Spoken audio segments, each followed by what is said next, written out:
الرحيم لتجدن أشد الناس عداوة للذين آمنوا اليهود والذين أشركوا صدق الله العلي العظيم.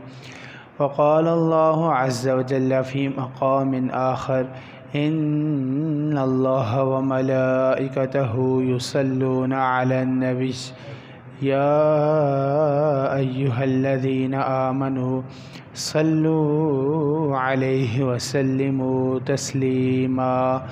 اللهم صل على سيدنا ومولانا محمد وعلى آل سيدنا وأصحاب سيدنا ومولانا محمد وبارك وسلم. محمد سيد الكونين والثقلين والفريقين من عرب ومن عجم.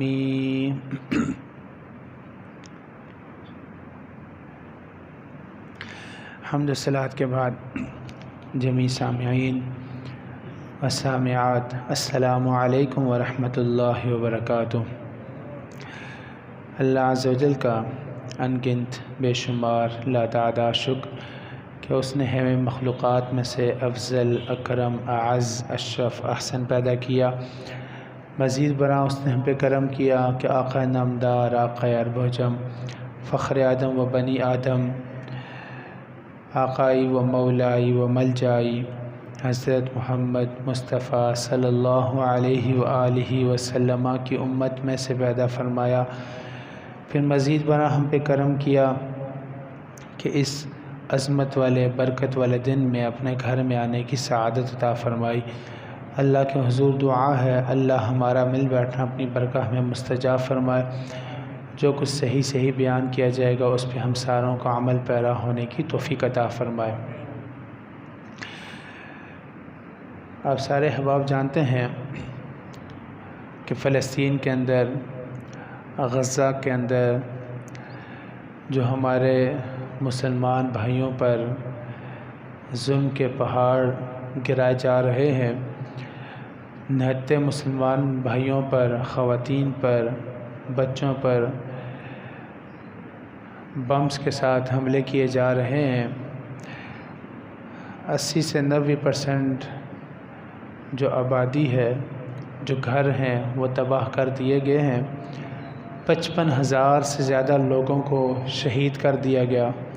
2 لاکھ سے زیادہ لوگ زخمی ہیں اور تقریباً ایک کثیر آبادی ایسی ہے جو چھت سے دور ہو چکی ہے، جن کے لیے چھت میں میسر نہیں ہے. کھانے پینے کے بھی معاملات ہیں. 3 طرف سے اسرائیل ہے، ایک طرف سے مصر ہے جس نے اپنا بارڈر بند کیا ہوا ہے، اور ایک طرف سمندر ہے اور سمندر میں بھی اسرائیلی فوج لگی ہوئی ہے. یہ صورتحال ہے. اس صورتحال میں ہماری ذمہ داری کیا ہے؟ اور آج اسرائیل اتنا مضبوط کیسے ہو گیا؟ 1-2 دن میں مضبوط نہیں ہوا، ایک پوری تاریخ ہے. ہم سوتے رہے، وہ جاگتے رہے. اب بھی وقت ہے جاگنے کا. اب بھی نہ جاگے تو دستانوں میں ہماری دستان بھی نہیں رہے گی. قرآن کہتا ہے لَتَجِدَنَّ أَشَدَّ النَّاسِ عَدَاوَةً کہ ضرور بھی ضرور تم پاؤ گے لوگوں میں سے سب سے زیادہ سخت دشمنوں میں ایمان والوں کے یہود کو. یعنی ایمان والوں کے جو بھی دشمن ہیں، کرسچن بھی دشمن ہیں، دیگر مذاہب کے لوگ بھی دشمن ہیں، لیکن ان دشمنوں میں سے سب سے زیادہ سخت دشمن جو ایمان والوں کا ہے وہ کون ہے؟ یہود ہے. یہ اللہ نے قرآن کریم میں لام اور نون کی تاکید کے ساتھ فرمایا ضرور ضرور تم پاؤ گے. سب سے بڑا دشمن اپنا کس کو پاؤ گے؟ یہود کو پاؤ گے. اور ہمیں نظر بھی آ رہا ہے کہ کس بے دردی کے ساتھ وہ لوگ جو خیمے میں رہ رہے ہیں کہ ان کے اوپر بھی بمباری اور ہمارے بچوں کو کیا ہے زندہ جلایا جا رہا ہے. ان سے تو گلہ ہی نہیں، وہ تو ہے ہی پرائے.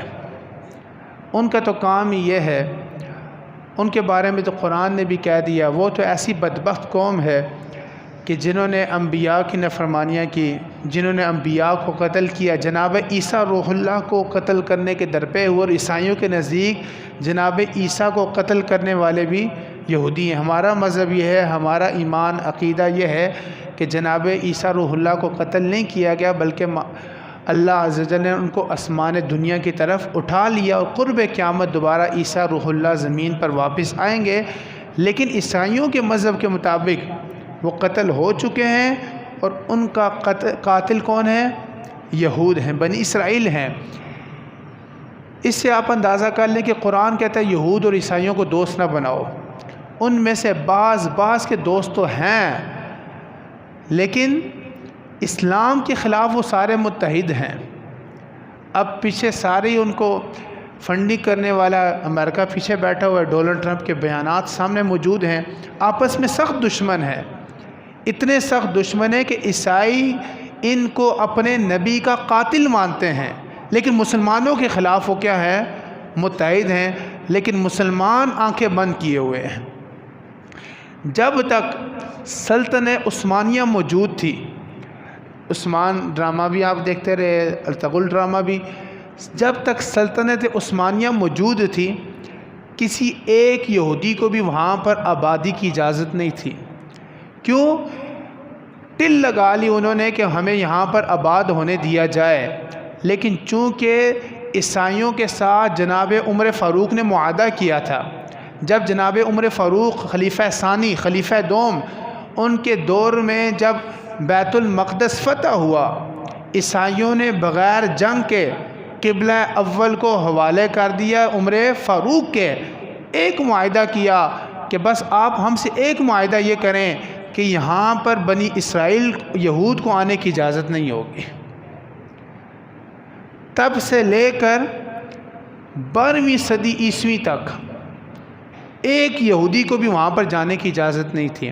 پھر سلطنت عثمانیہ آ گئی، عثمانیوں کی حکومت آ گئی، انہوں نے بھی ان کو وہاں پر آباد ہونے کی اجازت ٹل لگا لی۔ بالآخر آخری دور میں جب سلطان عبدالحمید ثانی، سلطنت عثمانیہ کا جو آخری دور تھا، انہوں نے بڑی کوشش کی کہ کسی طرح اس کو ورگلائیں، رشوت دی، سلطان عبدالحمید ثانی کو رشوت دی، اور یہودیوں سے بڑا رشوت دینے والا کوئی ہے نہیں ہے، جن کے پاس ایسے بڑے بینکرز ہیں کہ 50 بلین ڈالر، 100 بلین ڈالر رشوت دینے کے لیے آرام سے تیار ہے، اپنے مذہب کی خاطر۔ یہود اپنے مذہب کی خاطر 100 بلین ڈالر بھی رشوتیں دیتے ہیں، بڑی بڑی حکومتوں کو یہ ڈالتے ہیں، ہڈی ڈالتے ہیں۔ یہ کیوں حکومتیں کی بولتی کیوں نہیں ہیں؟ کیوں بڑے بڑے لوگ بولتے نہیں ہیں؟ جیسے کوئی ایسا مسئلہ ہوتا ہے تو پہلے یہ ہڈی ڈالتے ہیں، پھر یہ معاملہ کرتے ہیں، ایسے بینکرز۔ لیکن سلطان عبدالحمید ثانی کو بھی رشوت پیش کی گئی اس دور کے مطابق، لیکن انہوں نے فرمایا کہ جو معاہدہ عمر نے کیا ہے ہم اس معاہدے سے ادھر سے ادھر ہو نہیں سکتے۔ یہودیوں کو سب سے بڑی چیز جو چبھتی تھی، چونکہ یہ وہاں پر اپنی ریاست بنانا چاہتے تھے، اسرائیل جو آج کل بنی ہوئی ہے، اس ریاست کو بنانے میں سب سے بڑی رکاوٹ ان کو جو تھی وہ عثمانی تھی، عثمانیوں کی حکومت تھی۔ چونکہ میں نے کہا آخری دور تک یہ کوشش کرتے رہے، لیکن یہاں پر ان کو آبادی کی اجازت نہیں ملی۔ سلطنت عثمانیہ ٹوٹی، اس کو توڑنے میں بھی ایک تاریخ ہے کہ وہ بھی اپنے مسلمانوں کا کردار تھا۔ وہ ٹوٹی، اس کے بعد آباد کاری شروع ہوئی، 1948 میں انہوں نے اپنی ریاست وہاں پر بنا لی۔ جب تک سلطنت عثمانیہ موجود تھی تب تک وہاں پر یہودی آبادی کی اجازت نہیں تھی۔ جب اعلان بالفور ہوا، ایک تاریخ ہے، اس کے بعد وہاں پر یہودی آبادی کاری کی شروع ہوئی۔ 12ویں صدی عیسوی تک صرف ایک یہودی تھا وہاں پر، 12ویں صدی عیسوی تک صرف ایک یہودی تھا۔ 17ویں صدی عیسوی میں 150 یہودی وہاں پر آباد ہو چکے تھے۔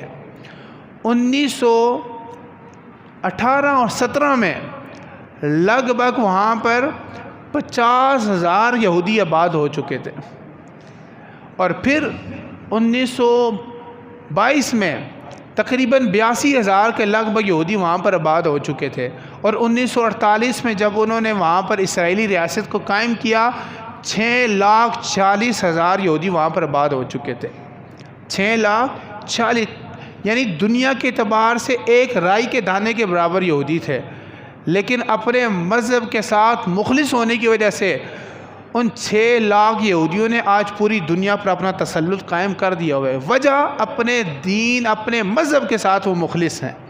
ہم اپنے دین، اپنے مذہب کے ساتھ مخلص نہیں، ہم فقط اپنی ذات کا سوچتے ہیں، ذات سے بڑھ کر کبھی ہم نے اپنے دین کے بارے میں سوچا ہی نہیں کہ ہم نے دین کے لیے کیا کرنا ہے۔ جب اعلان بالفور ہوا، اور یاد رکھیں پوری دنیا پر، یعنی ہر چیز میں، ایک تو آسان سی بات آپ یاد رکھیں کہ ان کا مذہب یہ ہے، ان کے بچے کو یہ بات سکھائی جاتی ہے، وی آر سپیریئر ریس، ہم اعلیٰ نسل ہیں، نحن ابناء اللہ، ہم اللہ کے بیٹے ہیں، وَأَحِبَّاؤُ، ہم اللہ کے محبوب ہیں۔ یہ ان کے بچے کو یہ بات سکھائی جاتی ہے کہ دنیا میں سب سے اعلیٰ ہم ہیں، اور اعلیٰ رہنے کے لیے دنیا پر اپنا تسلط قائم کیا جائے۔ ٹیکنالوجی میں، معیشت میں، ذہنی طور پر دنیا پر اپنا تسلط قائم کریں گے تو ہم اعلیٰ رہیں گے۔ اگر ٹیکنالوجی میں ہم پیچھے رہ گئے، معیشت میں پیچھے رہ گئے، اسلحے میں پیچھے رہ گئے، ان کا بچہ فوجی ہوتا ہے۔ ہمارے ہاں بچے کو اگر آج جہاد کا درس مدرسے میں یا اسکول میں پڑھا دیا جائے تو اگلے دن مدرسہ بھی بند ہو جاتا ہے، اسکول بھی بند ہو جاتا ہے۔ کیوں؟ کہ یہاں پر جہاد کا درس دیا گیا، بچوں کو دہشت گرد بنایا جا رہا ہے، اور جبکہ یہود کے ہاں باقاعدہ اسکولوں میں جہاد کی ٹریننگ دی جاتی ہے، ان کو اسلحہ کے ساتھ، ان کو اسلحہ کھولنا سکھایا جاتا ہے، اس کو بند کرنا سکھایا جاتا ہے، اسلحہ چلانا سکھایا جاتا ہے۔ ان کی ہر عورت، ہر بچہ، ہر نوجوان فوجی ہوتا ہے، ان کو درس دیا جاتا ہے۔ کیوں؟ کہ ان کو سکھایا کہ وی آر سپیریئر ریس، ہم اعلیٰ نسل کے ہیں، اور اعلیٰ نسل پر رہنے کے لیے ہمیں محنت زیادہ کرنی پڑے گی۔ اور اسی اپنے عقیدہ پر پوری دنیا پر وہ کہتے ہیں ہم انسان ہیں۔ ہم کون ہیں؟ انسان۔ اور دنیا کے باقی جتنے بھی اقوام ہیں، باقی جتنے بھی ادیان ہیں، باقی جتنے بھی لوگ ہیں، یہ حیوان ہیں، ہم انسان ہیں۔ یعنی وہ ان کے نزدیک ہم کون ہیں؟ حیوان ہیں، اور حیوان سے کام لیا جاتا ہے جب تک وہ کام لینے کے قابل ہو، اور جب کام لینے کے قابل نہ ہو تو اس کو چھوڑ دیا جاتا ہے یا مار دیا جاتا ہے۔ پوری دنیا پر اسی نظریے پر وہ کام کر رہے ہیں۔ پہلے تو ان کی ریاست بنانا مشکل تھی۔ جو جدید صہیونی تحریک کا جو بانی 1897 میں، اب بھی اگر وہاں کی اخبار کی ہیڈ لائن پر اس نے کہا تھا کہ ہم 20ویں صدی میں اپنی آزاد ریاست قائم کریں گے، اور اسی قدس کی زمین پر کریں گے۔ اس صہیونی تحریک کا جو بانی تھا اس نے کہا تھا، اور آج انہیں 20ویں صدی میں اپنی ایسی اسرائیل ریاست قائم کر دی کہ اس کے چاروں طرف مسلمان ملک ہیں، لیکن اس کا بال بھی بیگا کرنے کی کسی کو طاقت و جرت نہیں ہو رہی۔ بال بیگا تو دور کی بات ہے، کوئی اس کے خلاف بیان دینے کے لیے بھی تیار نہیں ہو رہا۔ اس طریقے سے انہوں نے ذہنی طور پر اپنا تسلط جما لیا ہوا ہے۔ ایک وہ اس کا ہے کیسے اسرائیلی ریاست قائم ہوئی۔ ایک کینیڈین آرتھر ہے، اس کی کتاب ہے پین ان دا گیم۔ اس کتاب کو بندہ پڑھے تو پتہ چلتا ہے، انگلش میں ہے، اردو میں ترجمہ بھی مل سکتا ہے، آج کل گوگل پہ ترجمہ بھی ہو جاتا ہے۔ پڑھیں تو کیسے انہوں نے اپنی ریاست وہاں پر قائم کی، اور اس کے لیے کیسی انہوں نے، اچھا اسی سازش کا ایک حصہ تھا آل سعود کو، سلطنت عثمانیہ کو ختم کر کے آل سعود کو لانا، کہ ہمیں ایسے بندے چاہیے جو ہمارے آگے بولنے والے، یہ وہاں کے غلام تھے، ان کو کوئی پوچھتا نہیں تھا، وہاں کے بدو تھے۔ سلطنت عثمانیہ کو ختم کر کے ان کو لایا گیا تاکہ مسلمان کسی جگہ متحد ہو ہی نہ سکے، ایک مسلمانوں کی آواز ہو ہی نہ سکے۔ سلطنت عثمانیہ 3 بر اعظموں پر پھیلی ہوئی تھی، بر اعظم ایشیا، بر اعظم یورپ، بر اعظم افریقہ۔ 3 بر اعظموں پھیلی ہوئی سلطنت عثمانیہ کو تار تار کیا، اس کا بسترا گول کیا، اور اس کے لیے کیسی سازشیں کی کہ سلطان عبدالحمید ثانی کے خلاف اس کے اپنے بچے کو اٹھا دیا، اپنے بچے نے بغاوت کی، اور پھر سلطنت عثمانیہ کو کیا کر دیا گیا؟ تار تار کر دیا گیا۔ اور پھر اس کے بعد یہ جو فلسطین میں ہوا، یہ لکھ کر دیا گیا اردن کا جو اس وقت کا شہزادہ تھا، اس کو کہا گیا کہ ادھر کی حکومت تیری ہوگی، صرف ایسا کرنا ہے کہ باہر سے ہم حملہ کریں گے، اندر سے عثمانیوں پر تم حملہ کرنا. یعنی خود ہی ہم نے اپنے گلے پر خود ہی خنجر چلایا. آج ہم، لیکن اب بھی وقت ہے، اب بھی وقت ہے کہ ہم جاگ جائیں. اب سونے کا وقت نہیں ہے. ہم اپنی آنے والی نسل کو تیار کریں. ہمیں اپنی ذات سے بڑھ کر، اپنے ملک سے بڑھ کر، ہمیں اپنے آپ سے بڑھ کر دین کا سوچنا ہوگا، اسلام کا سوچنا ہوگا، تو تب یہ سب کچھ ہوگا. اگر اب بھی ہم اپنی ذات کے اندر ہی بسے رہے تو پھر آنے والی دور میں ہمارا نام بھی باقی نہیں رہے گا. دیکھیں، پہلے جب اسرائیلی ریاست قائم ہوئی کوئی اس کو ماننے کے لیے تیار نہیں تھا. بالآخر پہلے عربوں نے مانا، پہلے دوسرے عرب نے مانا، پھر مصر نے. اس وقت جو مصر کا جو انور سادات وزیر تھا، جب اس نے اسرائیل کو ماننے کی بات کی، جو پوری دنیا میں شور مچ گیا، انور سادات پر لعنتیں برسنے لگ گئی، اور بعد میں تسلیم بھی کر لیا گیا. اب تو اسرائیل کے ساتھ گیس کا معاہدہ ہے. کچھ عرصہ بیچ میں مصر نے بارڈر کھولا تھا، لیکن انہوں نے گیس بند کر دی، انہوں نے بارڈر دوبارہ بند کر دیا. یہ مسلمان ہیں. اور اس مصر کے تو وزیر جو مفتی اعظم، اس نے فتویٰ بھی دیا ہے کہ اسرائیل کے خلاف جہاد نہ کیا جائے. یہ اسلامی ملک ہے کہ اس کے خلاف جہاد نہ کیا جائے. جہاد کی قرآنی کتنی آیات ہیں، کتنی احادیث پاک موجود ہے جہاد پر، لیکن ہمیں ہمارا نظام تعلیم ٹوٹل اسرائیلیوں کو اور یہودیوں کو بنایا ہوا ہے. غیر محسوس طریقے سے ہمارا نصاب تعلیم ان کا بنایا ہوا ہے، ہمارا بنایا ہوا نہیں ہے.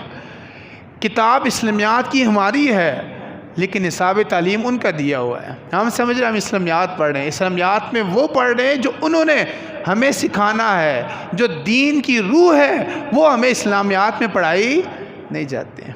کہاں کی بات کرتے ہیں، کس طریقے سے ہمیں انہوں نے اپنا ذہنی غلام. آپ کسی دکان پہ چلے جائیں، ہر دکان کے متھے پر، ہر دکان کے مین جگہ پر جو پروڈکٹس پڑی ہوئی ہیں وہ کس کی پڑی ہوئی ہیں؟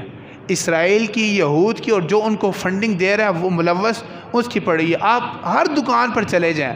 اتنا کچھ ہونے کے باوجود، بائیکاٹ کا نعرہ لگانے کے باوجود، اتنے ہم پر وہ مسلط ہو چکے ہیں، جانتے بھی ہیں کہ یہ چیز ہم خریدیں گے، یہ چیز ہم بیچیں گے، اس خریدنے اس بیچنے میں یہودیوں کا فائدہ ہوگا. وہ یہودی اسی سے ٹینک خریدیں گے، اسی سے بارود خریدیں گے، اسی سے گولی خریدیں گے. پھر اس ٹینک، اس بارود، اس گولی سے ہمارے ہی مسلمان بھائیوں کا سینہ چھلنی کیا جائے گا.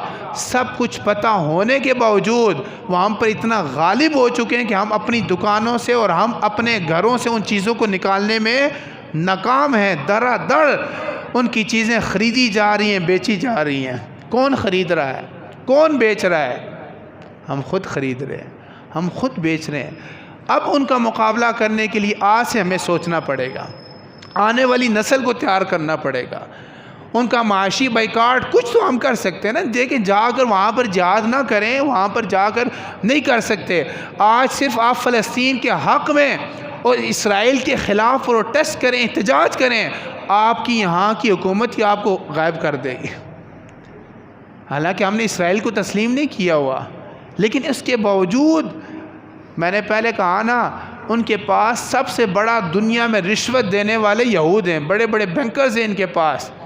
آپ کی ایڈ بند ہو جائے گی اگر آپ ان کے خلاف کوئی بیان دیں گے. بڑی باتیں ہیں. آپ گریٹر اسرائیل ایک کتاب ہے توصیف احمد خان کی، اس کو پڑھیں. یہودیوں کی سازشوں کے بارے میں ایک کتاب ہے شاہ ابو لبابہ منصور کی، اس کو پڑھیں. آپ کی آنکھیں کھلی، پوری دنیا میں کام کیسے کرتے ہیں، کس غیر محسوس طریقے سے. مائکروسافٹ کا مالک کون ہے، گوگل کا مالک کون ہے. یہ موبائل میرے پاس پڑا ہوا ہے. اس موبائل کے ذریعے ہر بندے کو دیکھا جا رہا ہے، پرکھا جا رہا ہے. آپ اپنے گھر میں کیا کر رہے ہیں، آپ کی آوازوں کو سنا جا رہا ہے. اس انداز میں ہمارا بڑا بیان کیوں نہیں دیتا؟ آج کوئی بیان دے گا تو کل ہی اس کو کھڑکا دیا جائے گا. اس انداز میں وہ ہم پر محیط ہو چکے ہیں، ہم پر غالب آ چکے ہیں. اب اگر ہم نے ان کا مقابلہ کرنا ہے، اور یہود دنیا کی ذلیل ترین قوم ہے، یاد رکھیں. ایک تو ہوتا ہے نا، دیکھیں کسی علاقے میں راجپوت کو سزا دینی ہوتی تو وہاں کا جو جلاحہ جو جماعت ہوتا ہے، جلاحے سے جوتیاں مروائی جاتی ہے. یہ ڈبل سزا ہے، ایک تو جوتی مارنے کی اور مارنے والا کون ہے؟ جلاحہ ہے۔ آج ہمیں دوسری دو سزائیں مل رہی ہیں، ایک تو ہمیں مارا جا رہا ہے، اور مارنے والے کون ہیں؟ یہودی، جو دنیا کی ذلیل ترین قوم ہے، جو ذلیل ترین قوم قرآن حدیث سے ثابت ہے۔ اس سے بڑی ہمیں سزا کیا ہوگی؟ لیکن ہم آنکھیں بند کیوں ہیں؟ فلسطین کے لوگ مر رہے ہیں نا، ہمیں کیا؟ یاد رکھیں گریٹر اسرائیل میں پورا عرب بھی شامل ہے، مکہ مدینہ بھی شامل ہے، ہم بھی شامل ہیں۔ آج اگر آگ وہاں پہ لگی، کل آگ بھڑک کر ذہنی طور پر تو ویسے بھی ہم ان کے غلام بن چکے ہیں، معاشی طور پہ تو غلام بن چکے ہیں، اپنی تعلیم کے اعتبار سے تو ہم ان کے غلام بن چکے ہیں، پھر جسمانی طور پہ بھی ہم ان کے غلام بن جائیں گے۔ جو دور چل رہا ہے، آج وقت ہے اپنے بچوں کو ان کے بارے میں پڑھیں، نالج کریں، قرآن کیا کہتا ہے، حدیث کیا کہتی ہے، اصل قرآن کو پڑھیں، اصل حدیث کو پڑھیں، گوگل سے سرچ کر کے نہ پڑھیں، اصل کتابوں سے پڑھیں۔ گوگل بھی ان کا ہے، وہاں پر بھی وہی چیز لائی جاتی ہے جو ان کے مطابق ہوتی ہے۔ وقت بہت ہے، وقت بہت کم ہے، کام ہم نے بہت سارا کرنا ہے، اب بھی وقت ہے جاگنے کا، کاش ہم جاگ جائیں، ہم آنے والی نسل کی تربیت کر جائیں۔ ہو سکتا ہے ہم اس کا جو آج محنت کریں اس کا نتیجہ ہم اپنی زندگی میں نہ دیکھیں، ہماری آنے والی نسل نہ دیکھے، لیکن نسل کی نسل آنے والی زندگیوں میں ایک وقت ایسا آئے گا کہ اسلام دوبارہ سپر پاور بنے گا، اور انشاءاللہ بنے گا۔ لیکن صرف گوگل پر یا سٹیٹس لگانے سے کچھ نہیں ہوگا، عملی میدان میں پہلا قدم کریں کہ ان کا معاشی بائیکاٹ کریں، اپنی دکانوں سے اور اپنے گھروں سے ان کی جتنی بھی پروڈکٹس ہیں ان کو ختم کریں۔ انشاءاللہ اسی بائیکاٹ کے سلسلے میں ہم نے اپنے حصے کا، آپ مت سوچیں میرے کام کرنے سے کیا ہوگا، میں کروں آپ کریں، اس محلے سے ہم کر لیں گے تو کم از کم ان کا لاکھوں کا نقصان ہم کر سکتے ہیں مہینے میں، صرف اپنے محلے سے کریں، اور اگر پنڈی شہر میں سے کریں تو ان کا کروڑوں کا اربوں کا نقصان کر سکتے ہیں، اور اگر ہم پورے پاکستان سے کریں تو ان کے کھربوں ڈالر کا ہم کیا کر سکتے ہیں؟ نقصان کر سکتے ہیں۔ لیکن کریں تو تب، کم از کم اپنی ذات سے شروع کریں، اپنے گھر سے شروع کریں۔ ہر بندے کے پاس موبائل ہے، ہر بندہ جانتا ہے کون سی ان کی پروڈکٹس ہیں۔ انشاءاللہ آگاہی کے لیے، لوگوں کو اویئرنیس دینے کے لیے، آج جمعے کے بعد فکس 2 بجے آپ کی اسی مسجد سے اپنے حصے کا دیا، اپنے حصے کا چراغ جلانے کے لیے ریلی نکالی جا رہی ہے۔ بچے نکالیں گے، آپ نکالیں گے، آپ اس کی آگے ہوں گے، ہم آپ کے پیچھے ہوں گے، لوگوں کو اویئر کریں گے، دکانداروں کو اویئرنیس دیں گے، اس کے متبادل اشیاء بھی یقیناً جو دکاندار اپنے دکان سے اسرائیلی، اس دن میٹنگ تھی ہم نے کہا تھا، جو دکاندار اپنی دکان سے اسرائیلی پروڈکٹس نکالے گا اس کے متبادل لائے گا، ادھر جمعے پر ہم اعلان کریں گے کہ فلاں دکان والے سے سودا خریدے، اس کی دکان پر ایک بھی اسرائیلی پروڈکٹ نہیں ملے گا۔ انشاءاللہ کریں گے نا آپ سارے؟ ہم کوشش کریں، اپنے حصے کا ہم کام کریں، باقی ہم سے ہمارے حصے کا پوچھا جائے گا کہ تم نے کیا کیا، مسلمان بھائیوں کے لیے تم نے کیا کیا۔ سب سے پہلا کام اسرائیلی بائیکاٹ کرنا ہے، ان کی پروڈکٹس کا بائیکاٹ کرنا ہے۔ نمبر 2، آنے والی نسل کو تیار کرنا ہے۔ سارے اس احتجاج میں شامل ہوں گے نا انشاءاللہ؟ سارے شامل ہوں گے، چند نعرے لگائیں گے، آپ ساروں نے جواب دینا ہے، سبیلنا سبیلنا، الجہاد الجہاد، سبیلنا سبیلنا۔ یہ جہاد کے لفظ سے ان کو تکلیف ہوتی ہے، یاد رکھیں۔ یہاں پر بھی بہت سارے ان کے لوگ بیٹھے ہوں گے جو ایجنسیوں کے ہوتے ہیں، پیغام پہنچتا ہے، وہ اتنا انہوں نے کوشش کی ہمارے اندر سے جہاد نکالنے کی، جب جہاد کا لفظ بھی سنتے ہیں تو وہ جل جاتے ہیں۔ سبیلنا سبیلنا، فلسطین سے ہمارا رشتہ کیا؟ لا الہ الا اللہ۔ فلسطین سے ہمارا رشتہ کیا؟ غزہ سے ہمارا رشتہ کیا؟ انشاءاللہ مزید بھی نعرے آپ کو سکھائے جائیں گے۔ جمعے کے بعد سارے بھائیوں نے لازمی شرکت کرنی ہے، 15-20 منٹ دیے جائیں گے، آپ گھر جا کے پانی پئیں، جلدی سے کھانا کھائیں، فکس 2 بجے تاکہ ہم اپنے حصے کا کردار کریں اور اللہ کی رضا کے لیے کریں. اس میں نہ میری ناموری ہے نہ آپ کی ناموری. جس ذات کے لیے ہم کریں گے وہ ذات ہمیں دیکھ رہی ہے. اللہ ہمیں سمجھ کی توفیق عطا فرمائے. وما علیہ.